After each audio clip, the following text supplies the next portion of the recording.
recording. So I will start with the introduction, and you saw the question, yes. the first opening, and then we go from there. Yeah. Oh, that's great.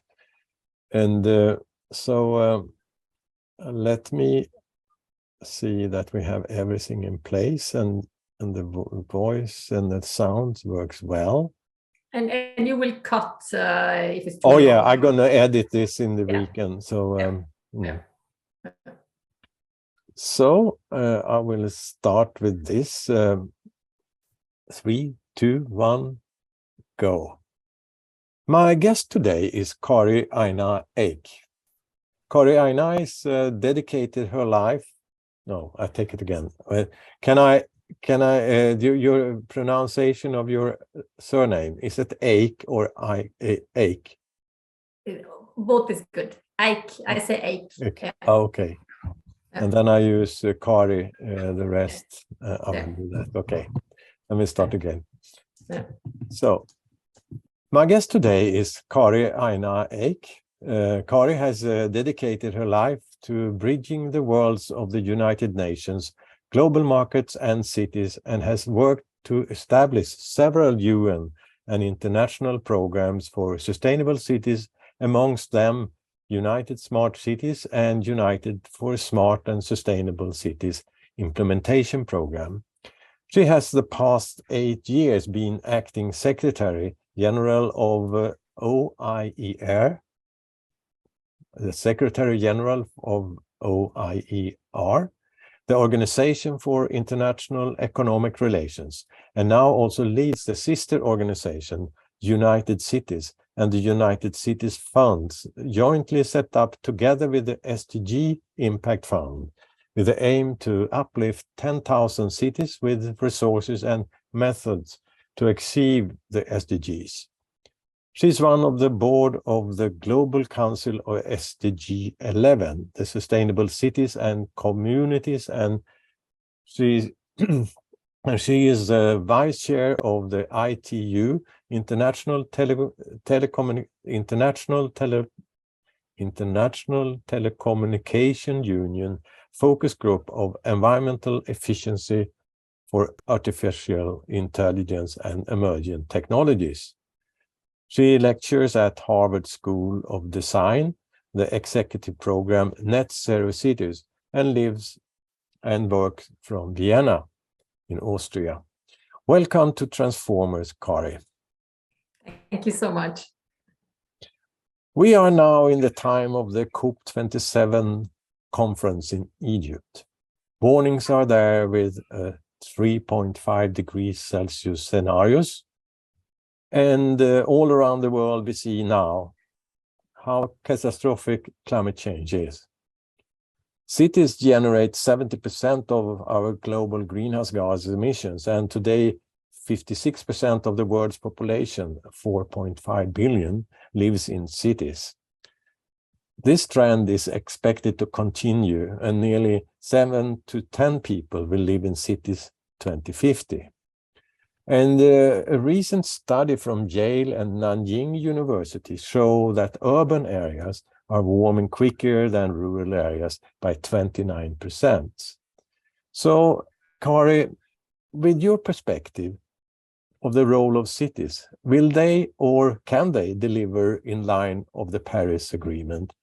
And let us start our dialogue with this question. If you ask me now and how we are set up now, it would be a definitely no, not able to achieve not the Paris Agreement, but also the Sustainable Development Goals. And that's for me on one clear view of the methods because we're not using the same method. We are using all different methods. We are not going in the same direction. And we have this framework that we are supposed to have as, I would say, guiding principles to the SDGs and also the Paris Agreement. But we are still struggling to make a systematic method to really bring forward this scaled approach, because that's what really we're talking about. We need to be much, much stricter in walking the talk here and what we want to achieve.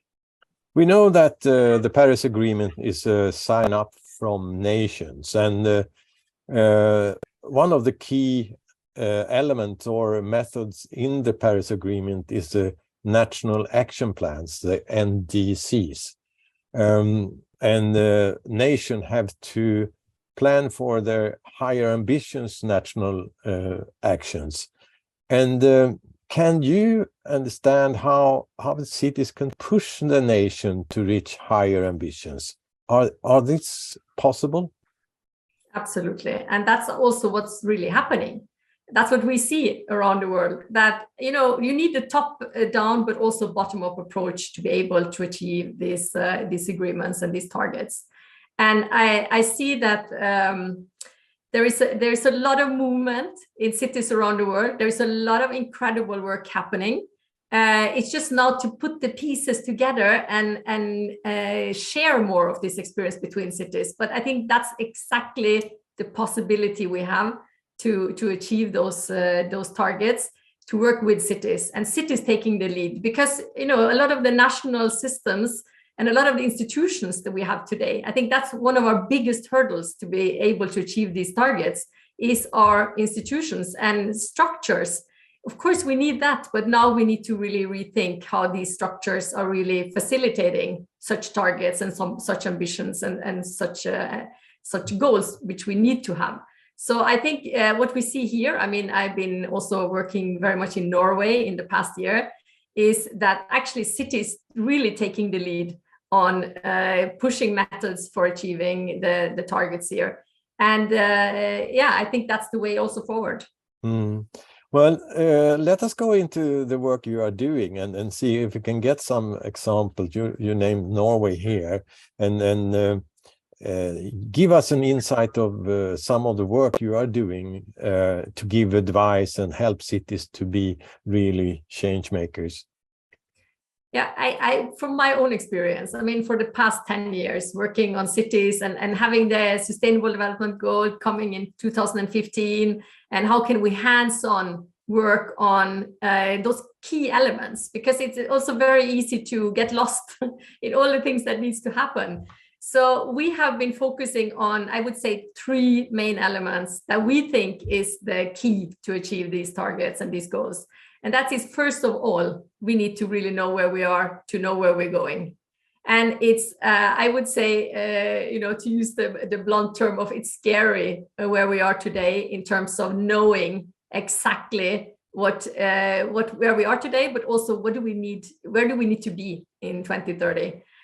So everything we do is to gather those facts that is already on the table, because it's not like it's not there. It's, you know, in some places of the world, of course, there needs to be some serious capacity building on data management and data collection, and we need to support those processes.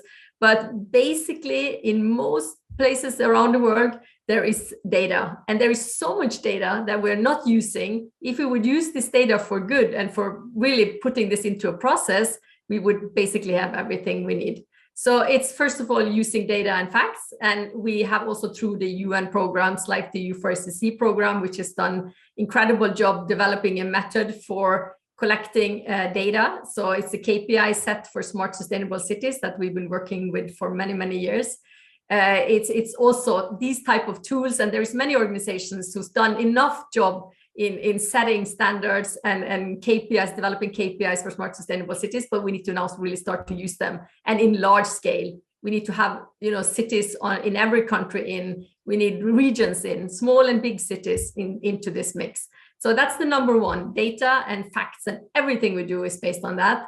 The second is we need to start to use these technologies we have available to make this data useful for us and also understandable. So we work very much with different technology providers, platforms like simulations of city, digital twins. There's a lot of incredible tools that can de-risk a lot of those, I would say, decisions, but also make it very, very clear what is the priorities here. And it's also incredible engagement tools, because the more we can transparently share, the more our population would understand you know, we need to do some different decisions in the future. So the second is really using technology. And the third is also using this technology for, I would say, scale up the financial flow, really to bridge the financials, all the available resources, and bring them into the concrete projects, really make these projects bankable and support cities in bringing resources into their cities. Because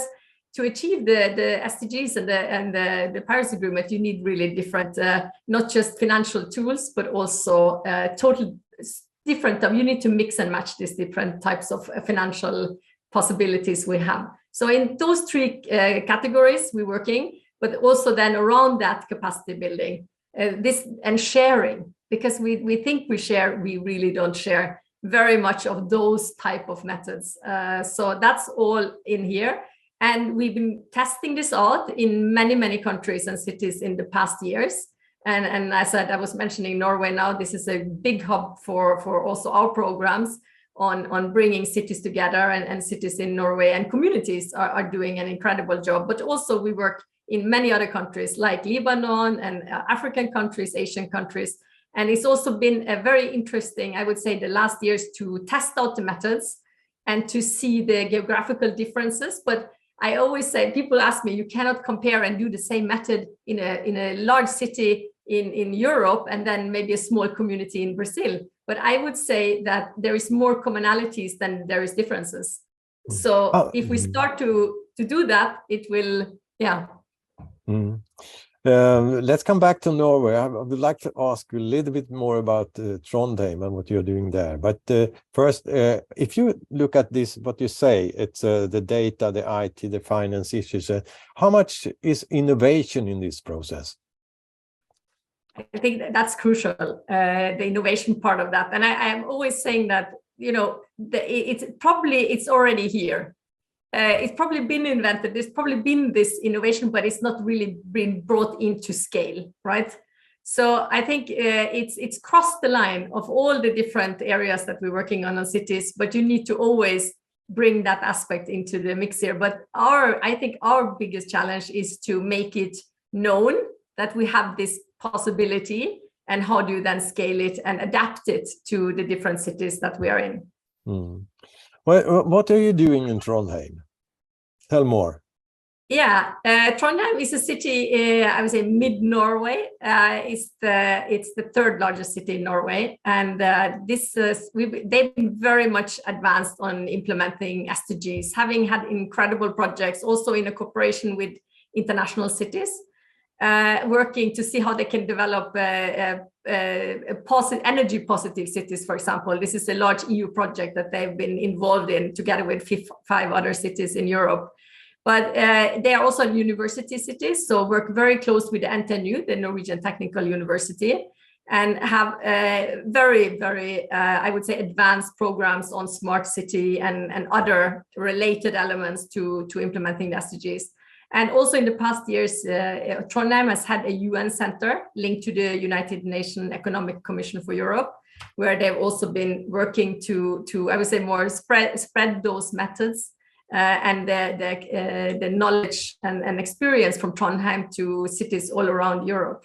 So it's a very leaning forward city in terms of SDGs, and I would say in Norway as such is really one of the leading cities. But there's several really good hubs around Norway who is doing incredible work. And I said it's fine that Norwegian cities are getting closer to the targets, but if they don't share it, then we are as far. So now I think the Norwegian cities are also very, very interested in sharing their experience and seeing how they can support others.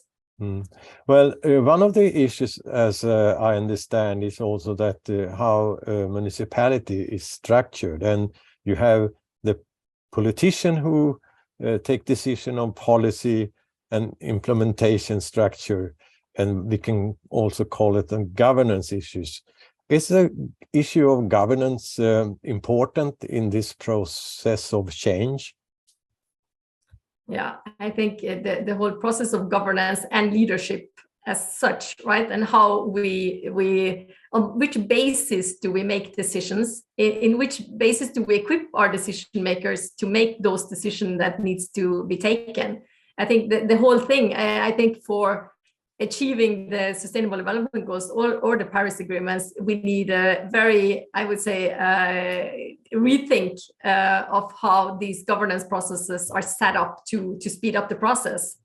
It will not be business as usual. And we've been testing different methods here, because what you need is not just, you need a new type of, I would not say use the word institution, but a new type of arena where you can bring those stakeholders to the table. And I remember I've been in so many meetings with mayors around the world, and they say, there's coming this innovation, this technology, then the company's knocking on my door and they want to sell this technology to the cities, but it needs to be integrated in the system, right? This cities has a lot of, and so it will never work this way. So you need to work together in a new way, and you need to be at the table.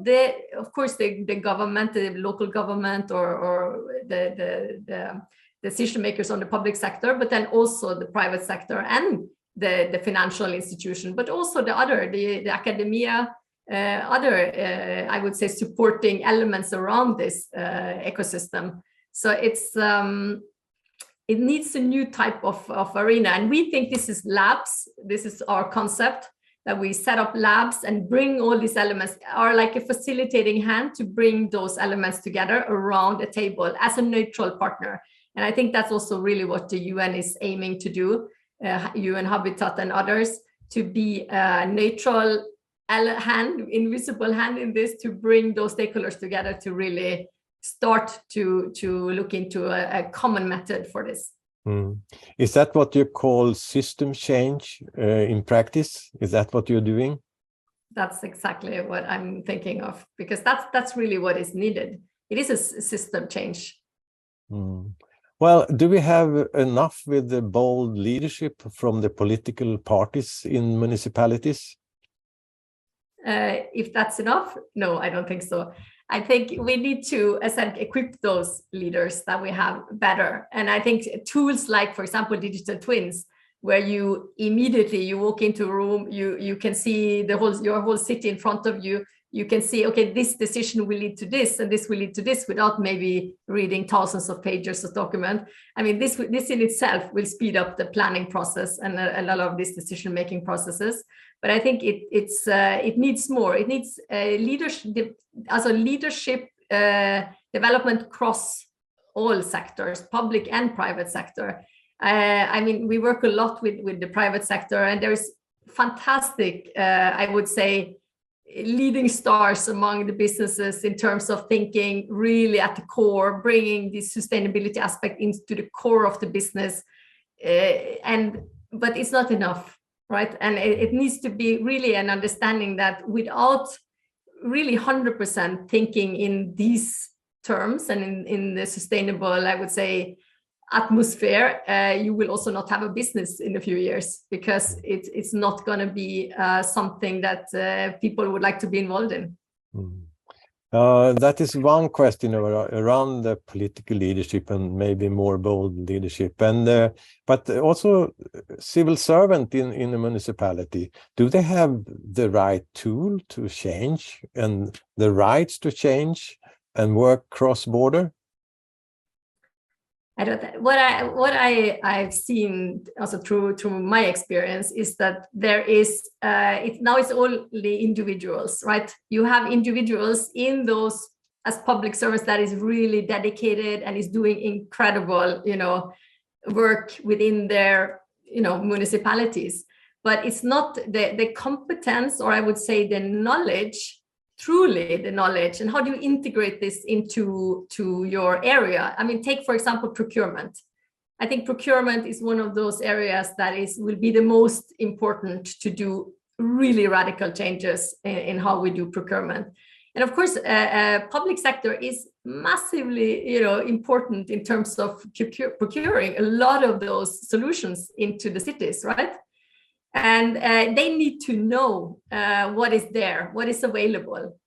And then you immediately come into compliance issues, because, you cannot, even almost talk so close to the businesses. So it's the whole system here is not set up right to speed up that process. So even though for example, here in the Nordics, you have in the I would say in the framework that you should, look into more sustainable solutions, procure this and that. There's more, requirements now that it's stricter.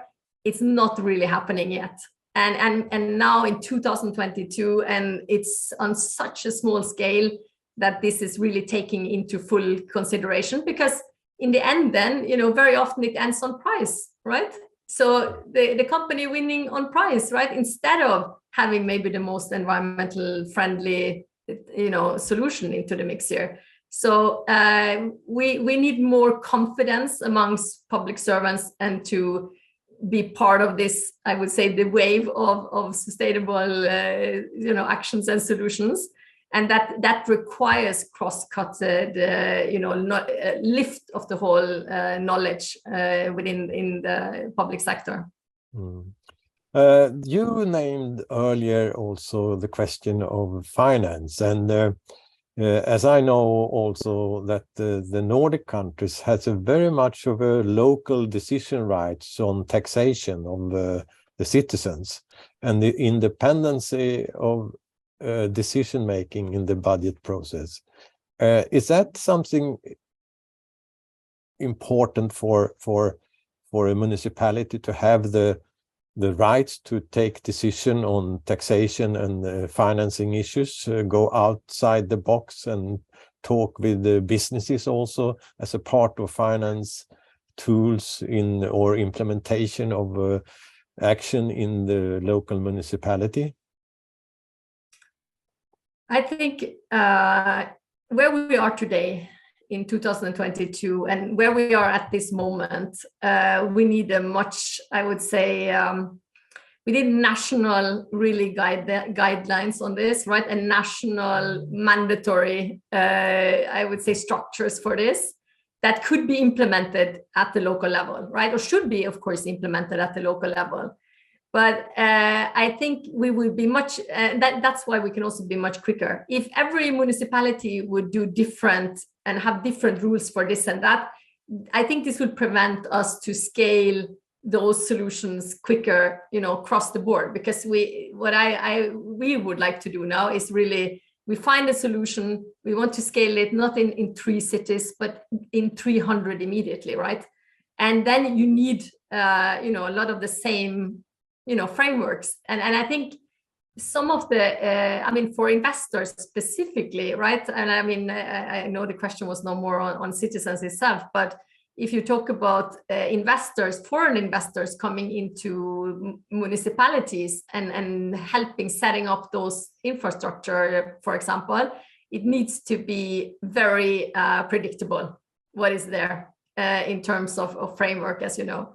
So, and we see examples of that all the time, that the national governments are changing the frameworks, right? So this changes really a lot on I would say, for the foreign investors. And this is, of course, you just need to avoid as much as possible, especially now in the next years, if you want to scale in terms of sustainable solutions, these type of more new sectors coming up. Yeah, the financing sector also, if you have the traditional culture of a budget in the municipality, and then you have investors who would like to help in the local municipalities financing system, then it comes to question of democracy and how you use budget as a steering instrument for development. But isn't that the need of sort of new views of how you finance system locally? Yeah, I think we need to, first of all, on the financial, I would say, capabilities of the cities is very varied around the world. There is, because the knowledge of even what type of investor or what type of funding is available, it's even lacking at this level, right?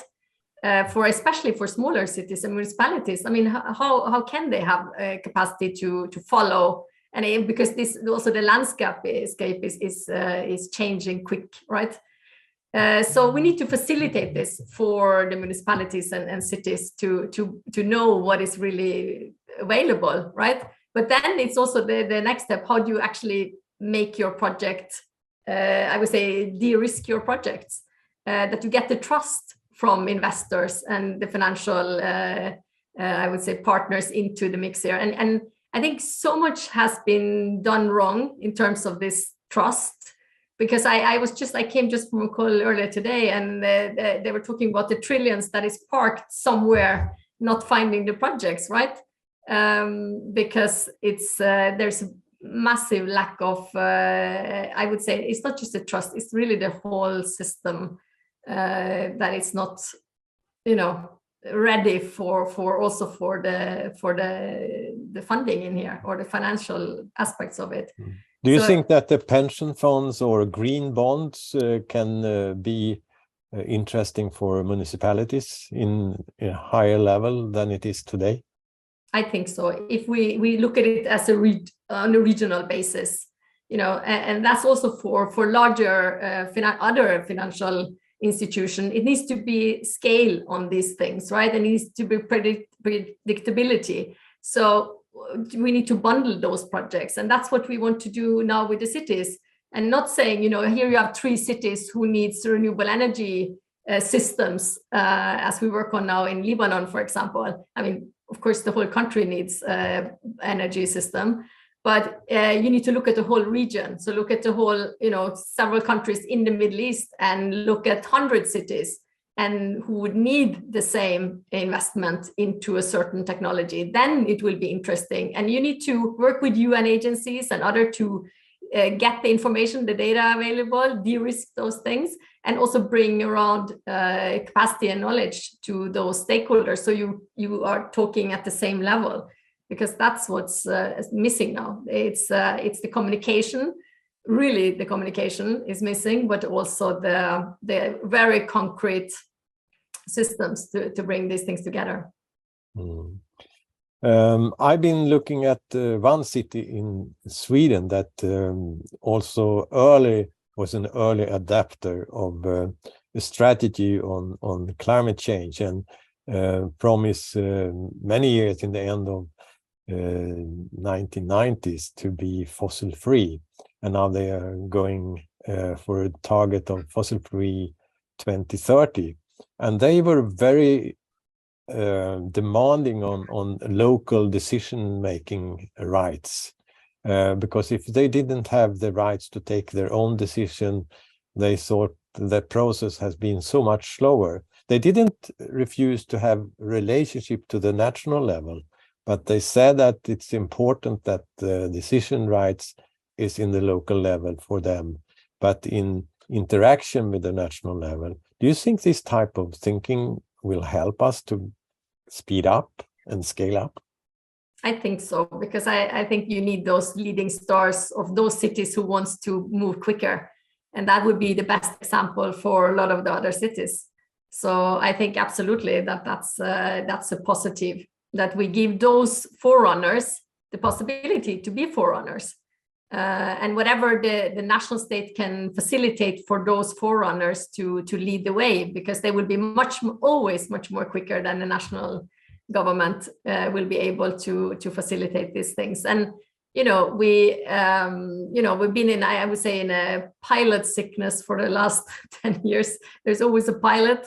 But I think now there's also been tested so much. I've seen in cities, not just in Sweden, but like in so many cities, that it's time to spread those messages out and be more than a pilot, yeah, and scale it also to other municipalities, cities within your own country. So, yeah. Well, we have another area also that is increasingly important, and when we come into the social issue and housing for citizens. And we have seen example from the Nordics, but also Austria. And I have heard something from Austria that delivers social housing as a very interesting concept. Can you tell us a little bit about Austria's work on social housing? I actually I cannot go in detail. I mean, you need to cut this. Yeah. I mean, I don't know the details of it in Austria. I know they've done a lot on it. I know there's a lot of available social housing, and they're doing an incredible job in this. But I don't have the specific of where they stand now, how the history, how it's been developed. So I couldn't say that, but I can say, and as you also know, it's two things that is the most critical in terms of achieving the Paris Agreement, and that is mobility and housing, and not just, of course, social housing, but also how do we deal with emissions from houses, and how do we refurbish all our building stock. So yeah. As I understand that you see a lot of different types of projects all around the world, and we have seen the 15 latest years numbers of networks, cities that works together to try to learn from each other. And what do you think about what's the next step for networking between cities? What is the crucial issue to driving the change faster and speed up? Do you need this type of networks, or are we going to see changes in this field? Yeah, I think we need the networks more than ever. I think that's the whole, it's not the solution, but it's part of the solution. But we need to work differently within these networks. And with that, I mean, I think one of the first things these networks should do, and that is the cities, to sit together and decide on a very, very concrete step-by-step approach on what is needed now in those cities. And so everybody doing great things on their own, but it's not coordinated. And of course, thinking about the global coordinations of network, I think is absolutely possible. If you look into the global networks and then add in, regional networks and also national networks, you cover a lot, right? And there is a lot of, I would say, there is events as we have now at COP and all these things, but it's the in-between. How do we actually bring these elements together and agree on a method? We need to agree on a method. And the issue of global governance, is that a part of this? I think this is coming top down and bottom up. It's absolutely on all level of governance. And I think, I always get so much questions related to the United Nations and the United Nations role. And I think has never been more a need of a global organization with the vision and I would say the mission of the United Nations. But we need a new type of global governance body to be able to handle those challenges that we are facing today, because it's not set up for that. As little as a national government is set up to really deal with these challenges, also that's the same at the global level. Let us talk a little bit more about leadership. We touched that issue a little bit earlier. And if you look at the young generation and think about the advice you can give a young person that would like to be a change maker and a leader in the city's work for fight climate change and support sustainability agenda. And what is the advice that you would like to give to the young people of today's societies? First, I want to say, don't give up on us. On leaders today and people that is trying now to do this change, because I think that's the first thing I see. I have my own my own children too. It's like, does it even matter? Can we actually turn this around, right? This is, some of the key questions that young people are, I would say, really use the word struggling with at the moment.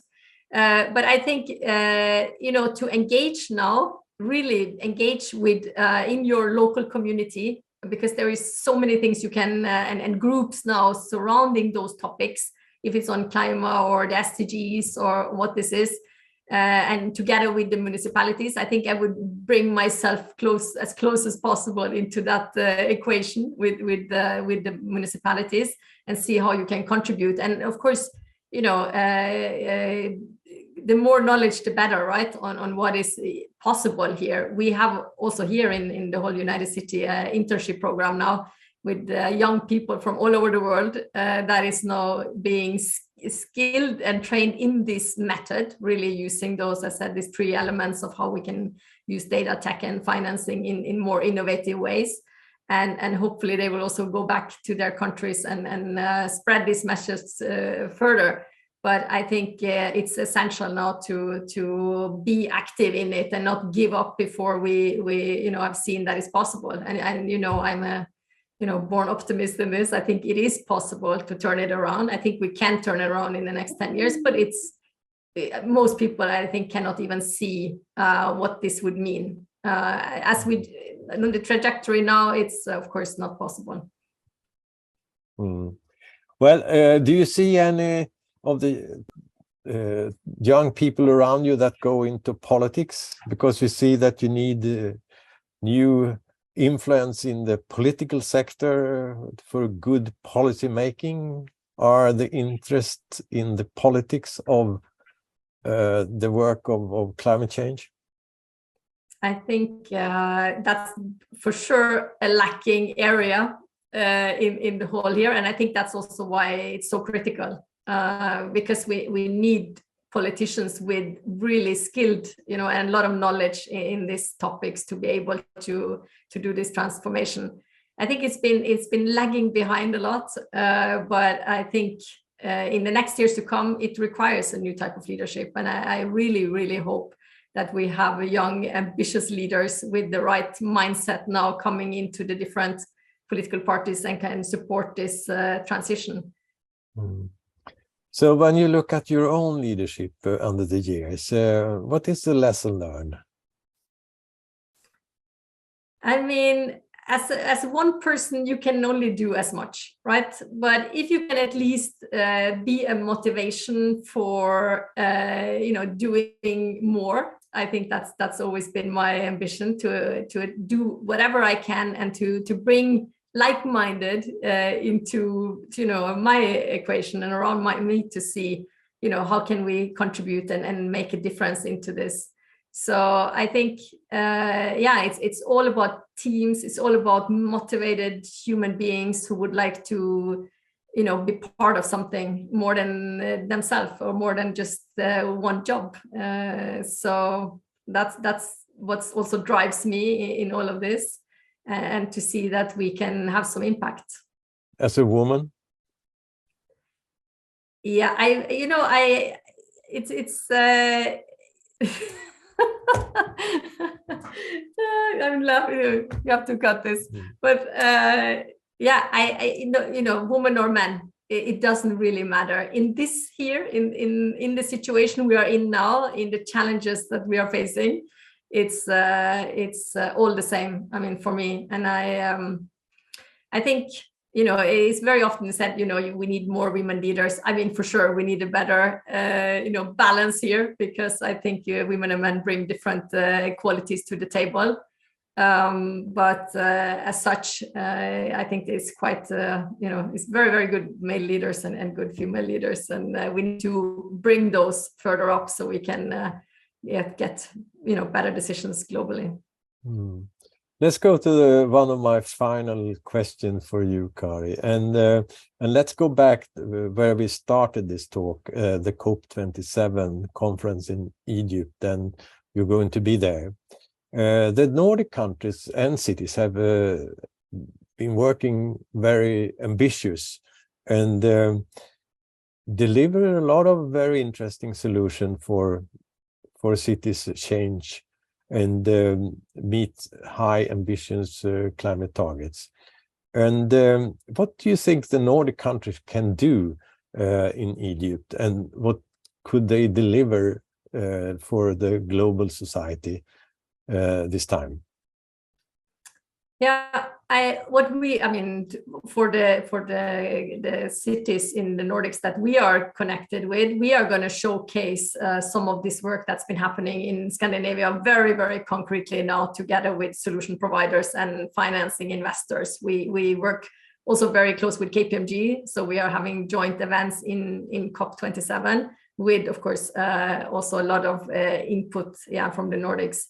But I think it could be much, much more. I remember, I think Guterres said last year that we need to focus more on cities. I think that was said in Glasgow. We need to see. I haven't seen so much in the program that is focused on cities. I think we still lack that aspect in here. It needs to be much more focused at the COPs on cities' roles and how we can have cities being the really the forerunners in there and see what they're actually doing. And this is cross-cutting, not just COP. It's on a lot of these global arenas, because it's like cities talking to cities. But we need cities talking to the financial institutions, cities talking to the solution providers in a much more scalable version, not just this inside information meetings where we're talking to like-minded or working in the same area. Mm. So it's a need of collaboration between the levels of nations and municipalities in this process. Absolutely, much more than it's been before, because these processes and the UN has been very much, it's the national states that is in focus, of course, representing its cities. But I think now it's the time to maybe turn it upside down and get cities to run this, because I think that's the only way we're going to get speed into the process of achieving our environmental targets and our sustainable development goals. Mm-hmm. So will we see a new Arab Egypt or African Spring in Egypt now? I'm actually going to Egypt next week with a one-way ticket, so we'll see how long we'll stay there.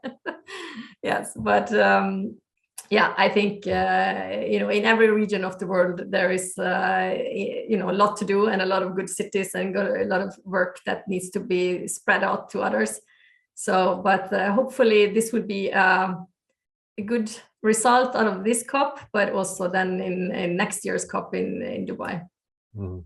I will follow up with you later after you have been there to see what we can do more. And it was very nice to have you here in Transformers, Kari. And thank you very much for the dialogue today. And I hope that your travel to Egypt will be successful and get more inspiration for drive change. Thank you very much, Kari.